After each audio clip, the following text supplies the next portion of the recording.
Auzubillahiminash-shaytanir-rajim. Bismillahir-rahmanir-rahim. Welcome students in the class of mathematics, and this is the chapter number 8, I think. Yes, it is chapter number 8, elimination, and I am going to deliver the lecture number 1 for that elimination chapter.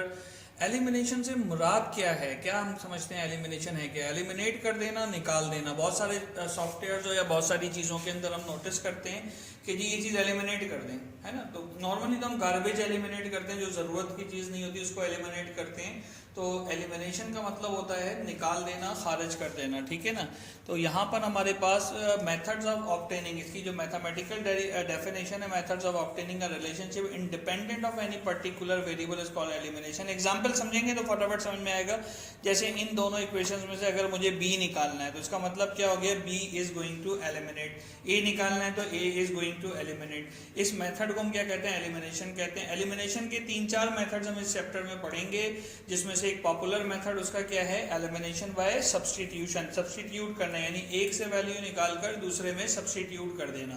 तो ये आज हम discuss करेंगे। आज के lecture का objective हमारा जो है वो शुरू के जो क्वेश्चंस हैं, क्वेश्चन नंबर 1 और 2 के 4-5 पार्ट जो हैं ये हमने करने, और ये एलिमिनेशन बाय सब्स्टिट्यूशन मेथड्स होंगे। इसके अलावा फिर एलिमिनेशन बाय कंपैरिजन मेथड होता है। कंपैरिजन में क्या करते हैं, दो इक्वेशनों को आपस में एक जैसी स्टेट में लाकर आपस में कंपेयर करते हैं। यू विल लर्न इंशाल्लाह अबाउट दिस वन, लेकिन ये थोड़ा थोड़ा आहिस्ता आहिस्ता टाइम के साथ पता चलेगा। उसके अलावा तीसरा जो मेथड है हमारे पास, उस तीसरे मेथड के अंदर हम जो है वो इक्वेशन को फार्मूले की मदद से जो है हम सॉल्व करते हैं। तो फार्मूले की मदद से एप्लीकेशन ऑफ फार्मूलाए। फार्मूलाए आपको पता है जमा होती है, किसकी जमा होती है, फार्मूले की। फार्मूलाज नहीं बोलते, फार्मूलाए बोलते हैं। और चौथा मेथड यहाँ पे मेथड ऑफ क्रॉस मल्टीप्लीकेशन है, जिससे आखिर के क्वेश्चंस होंगे हमारे और उसको हमें गो थ्रू करना होगा, ठीक है। ये हमारे कुछ हिस्सा है। उम्मीद ये है कि इंशाल्लाह 2 to 3 लेक्चर्स के अंदर ये वाला चैप्टर मुकम्मल हो जाएगा। It only compresses the one exercise, only one exercise is being there and we are going to complete it inshallah 2 to 3 lectures, ठीक है। so let's start by using the substitution method, ठीक है जी। ये question है 8.1 का, question 1 का part number 1 है, और इसमें दो इक्वेशंस दी हुई है। और आपको पता है लास्ट लेक्चर में मैंने मैट्रिसेस की बताया था, these equations who have a maximum power of 1 on their variables are known as, क्या कहते हैं उसको जी, लीनियर इक्वेशन। तो these are the two linear equations given, और इसको एलिमिनेट करना है। इसमें से फरमाइश सवाल में ये है कि एलिमिनेट ए, क्या एलिमिनेट करना है, इसमें से ए करना है। और यूजिंग मेथड कौन सा हम यूज कर रहे हैं, बाय सब्स्टिट्यूशन मेथड।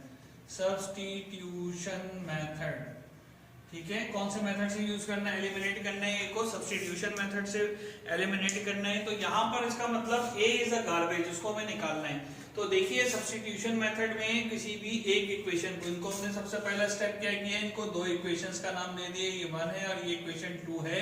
तो किसी भी एक में से हम ए की वैल्यू निकाल लेंगे और उसको दूसरे में रख देंगे। दोबारा सुनिए, फॉर एग्जांपल इक्वेशन 2 से हम ए की वैल्यू निकाल लेंगे और उसको किस में रख देंगे, इक्वेशन नंबर 1 में, तो एलिमिनेट हो जाएगा। इस तरह से दोनों इक्वेशनों में से ए की वैल्यू करके देखते हैं कि कैसे होगा। बहुत इजी है।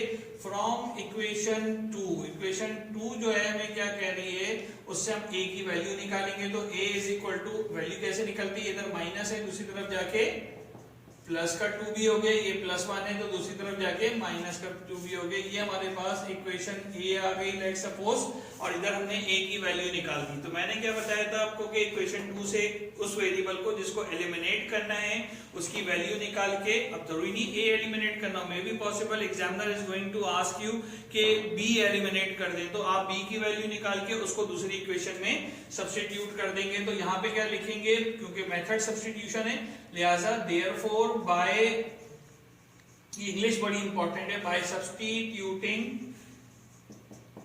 वैल्यू ऑफ ए, क्योंकि हमें ए एलिमिनेट करना है, फ्रॉम इक्वेशन ए, इस इक्वेशन का नाम ए है, इन कौन सी इक्वेशन जो रह गई थी, ये हमने किससे निकाला था, 2 से, तो 1 में रखेंगे इन इक्वेशन 1। तो 1 इंप्लाइज, ये सारे स्टेप्स इंपॉर्टेंट है, इंप्लाइज का साइन इंपॉर्टेंट है। 1 क्या कह रहा है, 1 को रिपीट कीजिए, 1 2a + 3b - 5 = 0। तो अब यहाँ पे a की जगह पे हम वैल्यू रख देते हैं, क्या वैल्यू है, 2b - 1, ठीक है, स्मॉल ब्रैकेट बना लें, 2b - 1 प्लस का 3b माइनस का 5 = 0। तो 2 ये इससे भी मल्टीप्लाई होगा, इससे 2 2 4 4b माइनस 2 1 2, तो 2 आ गया प्लस का 3b माइनस का 5 इक्वल टू 0। अब क्या हो गया 4b प्लस 3b कितना हो गया भाई 7b, और ये कितना हो गया हमारे पास माइनस का 7 इक्वल टू 0। तो अब आप चाहें तो यहाँ पे छोड़ दीजिए, वरना इसमें से 7 कॉमन आ रहा है, b माइनस 1 आपने ले लिया, 7 कॉमन आ गया, और इधर मल्टीप्लाई होके इधर बेच के 0 हो गए, तो b माइनस 1 इक्वल टू 0। ये आपके पास इधर b की वैल्यू नहीं निकालनी, ये बात जरा सा नोट रखिएगा। यहाँ पे आप b इक्वल टू 1 लिखेंगे, आंसर आपका गलत हो जाएगा, क्योंकि यहाँ पे वो कह रहा है कि find the equation which is independent of a। ऐसी इक्वेशन निकालनी है जो कि a जिसमें मौजूद ना हो, तो ये वो इक्वेशन है b माइनस 1 इक्वल टू 0 जिसमें a मौजूद नहीं है। तो यहाँ कंक्लूजन में आप लिखेंगे विच इज अ, इसके लिए कंक्लूजन है which is a equation independent of a, ठीक है, विच इज इक्वेशन इंडिपेंडेंट। बस सवाल सॉल्व हो गया, कितना आसान काम है। एक से दोबारा स्टेप समझे, स्टेप्स क्या है, किसी भी एक में से यहाँ पे a के साथ 2 मल्टीप्लाई होता, मुझे लगा ये वाला आसान है तो हमने ये वाला यूज कर लिया, आपको ये आसान लगे आप इससे यूज कर लें, इसकी वैल्यू निकाल के इसमें रख देंगे, एलिमिनेट होकर आंसर सेम आएंगे, ठीक है। तो पहला काम क्या किया आपने, यहाँ पर इससे वैल्यू निकाली, ये हमने वैल्यू निकाल ली, उसके बाद क्योंकि मेथड का नाम सब्स्टिट्यूशन है तो सब्स्टिट्यूट किया ये वाली वैल्यू इसके अंदर, ठीक है। तो ये आपने इक्वेशन रिप्रोड्यूस की, इसके बाद वैल्यू सब्स्टिट्यूट की, जो सिंपली मल्टीप्लिकेशन वाला काम था वो किया, उसके बाद सिंप्लीफिकेशन की, लेकिन यहाँ पर हमने आखिर में वेरिएबल की वैल्यू नहीं निकालनी, बल्कि उसको इक्वेशन की शक्ल में बनाकर छोड़ देना है। जैसे यहाँ पे नजर आ रहा है b माइनस 1 इक्वल टू 0, इसका मतलब b माइनस 1 जो है is a equation which is independent of a, और नजर भी आ रहा है इसमें, कहीं a नजर आ रहा है आपको, कहीं पे भी a नजर नहीं आ रहा। So this equation is actually our required equation and it is giving us a answer, ठीक है भाई, ये समझ में आ रही है बात ये, ठीक है जी। ये एक सवाल है, इसमें यहाँ 0 होता तो सवाल फटाफट सॉल्व हो जाता, लेकिन 0 नहीं, C है जो किताब में, अगर मिस प्रिंटिंग पे तो we will go with the answers, ठीक है, इसके आंसर्स के साथ भी हम जाते जाएंगे, ठीक है। तो अब इसमें एक स्क्वायर टर्म है, देखिए ये क्वाड्रेटिक टर्म है, क्योंकि इसके ऊपर पावर क्या है, स्क्वायर है। मैं बार बार जो चीजें बता रहा हूँ इसको नोटिस जरूर कीजिएगा, क्योंकि लीनियर टर्म क्या होती है, लीनियर इक्वेशन क्या होती है, जिसपे पावर 1 होती है, this equation is a linear equation, but this equation is a quadratic equation. क्यों क्वाड्रेटिक इक्वेशन है, क्योंकि इसमें बड़े से बड़ी पावर वेरिएबल पे क्या लगी हुई है, 2, तो बड़े से बड़ी पावर अगर 2 लगी हुई तो that will call the quadratic equation. तो यहाँ पे चक्कर क्या है, एलिमिनेट तो वही करना है, सब्स्टिट्यूशन मेथड भी वही है, लेकिन एक इक्वेशन क्वाड्रेटिक है दूसरी लीनियर है, तो इसमें हम क्या करेंगे, हमेशा लीनियर से वैल्यू निकालेंगे। तो एक ही वैल्यू निकाल लेते हैं, इसको हमने 1 का नाम दिया, इसको हमने 2 का नाम दिया, और फ्रॉम 2 है ना, फ्रॉम 2 हमने स्टार्ट किया, तो क्या हो गया, a की वैल्यू निकालेंगे, ये माइनस का b उधर चला जाएगा, c प्लस b, ये हमारे पास इक्वेशन a आ गई। अब इस वैल्यू को किसमें रख दें, a में रख दें, यही करते थे ना, इसमें वैल्यू निकाल देते, दूसरे में रख देते थे। तो 1 इंप्लाइज एज 1 क्या कह रहा है हमारे पास, वो अंग्रेजी पिछले वाले लेक्चर से लिख लीजिएगा आप, पिछली जो सवाल मैंने सॉल्व किए, ताकि आपके पास बार बार रिपीटेशन मुझे भी ना करना पड़े और आपको भी ना करना पड़े। a square plus b square equal to 0 and we have a value of a c plus b, b की वैल्यू क्या है हमारे पास, c प्लस b है, तो c प्लस b का स्क्वायर, a की जगह c प्लस b कर दिया, और प्लस b का स्क्वायर इक्वल टू 0। तो ये वो इक्वेशन आ गई हमारे पास जो कि इंडिपेंडेंट ऑफ a है। किताब में ये आंसर है, लेकिन अगर एग्जाम में आता है तो मुझे लगता है इसको मजीद भी हम सॉल्व कर सकते हैं। a प्लस b के होल स्क्वायर किसके बराबर होता है, a square plus 2ab plus b square. तो यहाँ देखें c प्लस b का होल स्क्वायर है, तो ये इक्वेशन कैसे लिखी जा सकती है, c स्क्वायर प्लस 2cb, किताब में ये आंसर है आपके पास, ठीक है। लेकिन जो मैथमेटिक्स का स्टैंडर्ड मेथड है उसमें हम ये आंसर लिखें तो ज्यादा अच्छा रहेगा कि क्या हो गया, ये b स्क्वायर क्या हो गया, 2b square plus c square और plus 2cb equal to 0 which is independent of, ये एग्जाम वाला किताब वाला लिखना है तो ये आंसर है। और मजीद सिंप्लीफाई करके जो दुनिया भर में स्टैंडर्ड मैथमेटिक्स अप्लाई है उसके अगर मेथड से आंसर लिखना है तो you will get this answer in both equations, this equation and this equation do not contain the variable a, जो कि हमारी रिक्वायरमेंट था कि using the substitution method we have to eliminate the a। तो ये दोनों equation are independent of a हैं, ठीक है। यहां तक समझ में आती है बात। ये क्वेश्चन 2 में हमें क्या करना है, जरा 2 को फोकस कीजिएगा। क्वेश्चन 2 में अगर आप देखें तो इसमें भी हमें जो है टी एलिमिनेट करना है इन इक्वेशन से। ये 4 सवाल हैं, इनमें से मैं अपॉन वाले हैं तो मैं अपॉन वाले ही करवा देता हूं ताकि आपको पता चले। लेकिन method is still same, the substitution method. कौन से मेथड से करना है? सब्स्टिट्यूशन मेथड से। तो लेट्स स्टार्ट। पहले हम क्वेश्चन 1 कर लेते हैं, फिर 4 कर लेंगे ताकि दोनों का हमें आइडिया हो जाए कि किस तरह से करने हैं। ओके, क्वेश्चन नंबर 2 का पार्ट 1 आपके सामने लिखा हुआ है y equal to 2/5 time t और x equal to 1/2 time t। इन दोनों को हमें सॉल्व करके एक ऐसी इक्वेशन बनानी है जो कि जिसमें क्या एलिमिनेट हो जाए, t एलिमिनेट t।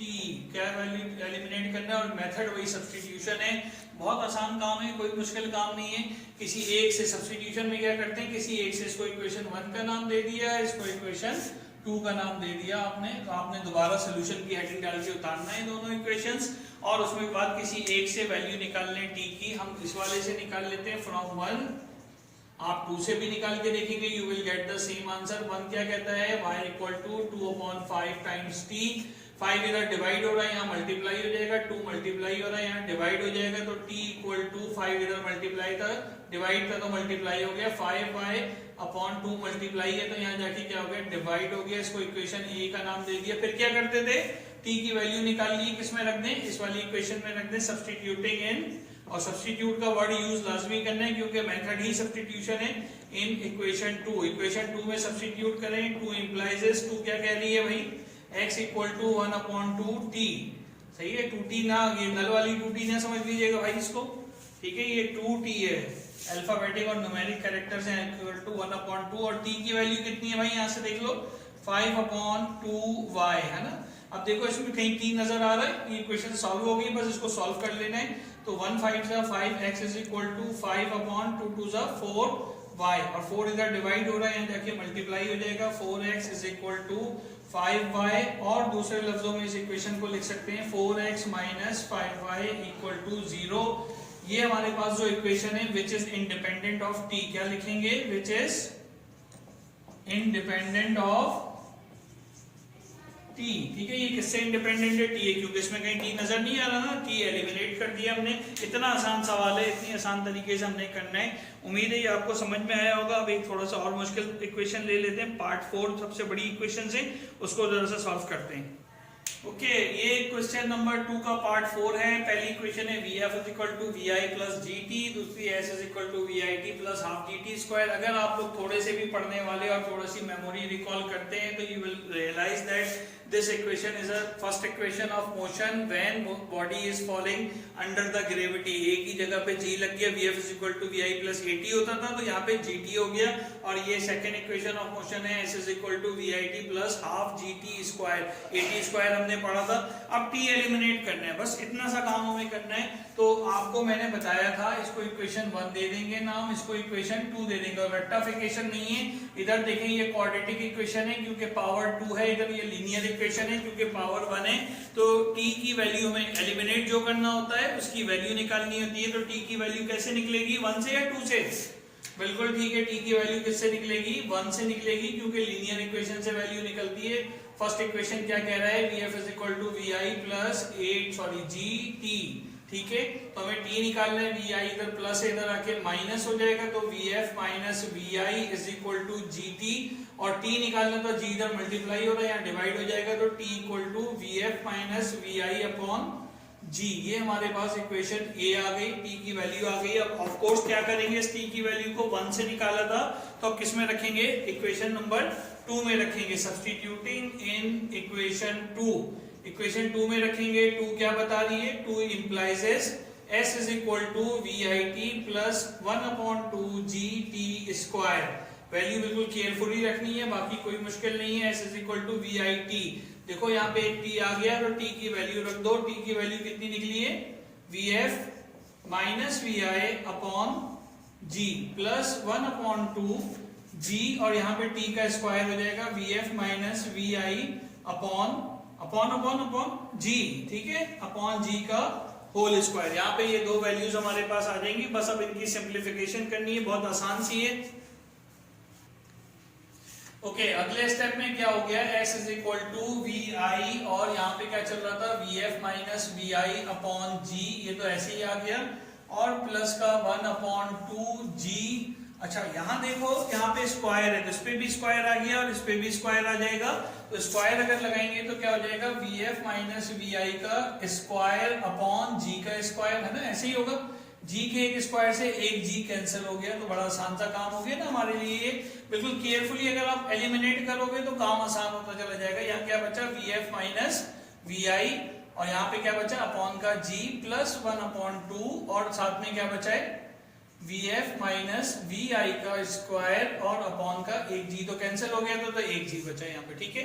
इन दोनों में अगर गौर करो तो VF माइनस VI और VF minus VI upon G common आ रहा है, कॉमन आ रहा है ना। VF माइनस VI इधर भी है, इधर भी है, इधर स्क्वायर के साथ है, और इधर एक G इधर भी है, इधर भी है। इसको हम कॉमन ले लेते हैं, अगर हमें कॉमन अच्छे से लेना आता है। VF minus VI upon G आपने कॉमन ले लिया, अंदर क्या बचा वो देख लो, इधर यहाँ पे ये बचा VI, और यहाँ पे क्या बचा, प्लस 1/2 और VF माइनस VI, क्योंकि स्क्वायर का तो एक बाहर कॉमन चला गया, एक यहाँ पे बच गया। बिल्कुल आसान सा काम हो गया हमारे लिए।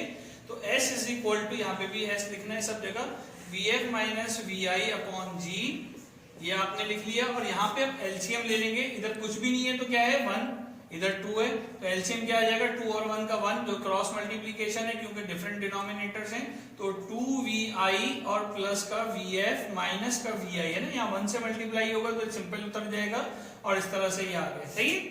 आगे हम करते हैं इसको, VF minus VI upon G, और यहाँ पे हमारे पास क्या हो गया, 2VI माइनस VI कितना हो गया बेटा, VI प्लस VF, है ना, और अपॉन का यहाँ पे क्या आ गया, 2 आ गया, ये आपने इधर मल्टीप्लाई कर लिया। अब यहाँ पे देखो ये A माइनस B है और ये क्या है, A प्लस B। तो A माइनस B और A प्लस B का फॉर्मूला क्या होता है हमारे पास, since using the formula A minus B और A प्लस B, ये किसके बराबर होता है, A square minus B square. तो ऊपर वाला तो सिंपली मल्टीप्लाई हो गया, ये G इंटू 2G हो गया, ठीक है। मैं इस जगह पे लिख देता हूँ, थोड़ा सा बोर्ड कम पड़ गया, ये जगह बॉक्स बना देते हैं। Rest of the solution I will try to found here.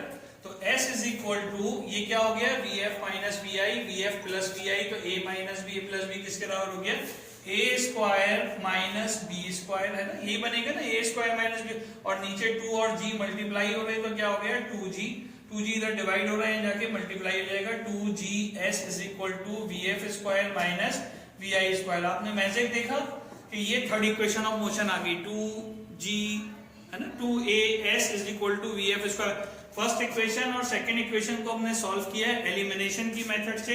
हमें एलिमिनेट करना था T, हमने T एलिमिनेट कर दिया। यहाँ पे आप लिख सकते हैं which is a required equation independent of T, इससे एलिमिनेट हो गया। इसमें क्या चीज नहीं है, इंडिपेंडेंट ऑफ T हो गया। लेकिन अगर आप वैसे फिजिक्स के पॉइंट से पहुंचाने तो ये फर्स्ट इक्वेशन ऑफ मोशन थी, सेकंड इक्वेशन, और ये कौन सी इक्वेशन ऑफ मोशन आ गई, थर्ड इक्वेशन ऑफ मोशन आ गई। तो इस तरीके से ही हमने तीनों इक्वेशनों को एक साथ टाइप भी कर लिया। और सिंप्लीफिकेशन देखें, एलसीएम लेना बिल्कुल आसान है, यहाँ परेशान नहीं होना है कि अपॉन में वैल्यू आ गई तो कैसे होगी, आपके सामने मैं स्टेप बाय स्टेप करता रहा। तो इस तरीके से इस मेथड को कर सकते हैं। इसको इंपॉर्टेंट मार्क कर लें, this is the often question which is being appeared in the examination paper, ठीक है। यहाँ तक आप बेटा काम कंप्लीट करके रखिएगा। क्वेश्चन 1 और क्वेश्चन 2, 1 के चारों पार्ट और पांचों पार्ट, सॉरी 1 के और 2 के चारों पार्ट, इसमें से 3-4 पार्ट मैंने करा दिया, एक्सप्लेनेशन भी कर दिया। यहाँ तक हमने सिर्फ एक मेथड अभी तक सीखा है कि how we can eliminate a specific variable using the substitution method. इंशाल्लाह इसके बाद आगे कंपैरिजन मेथड है, फिर फॉर्मूले का मेथड है, और क्रॉस मल्टीप्लिकेशन वो कमिंग लेक्चर में कवर करने की कोशिश करेंगे। Take care of yourself, do complete your work and submit on time as per the requirement of the school. Thank you so much. Allah Hafiz.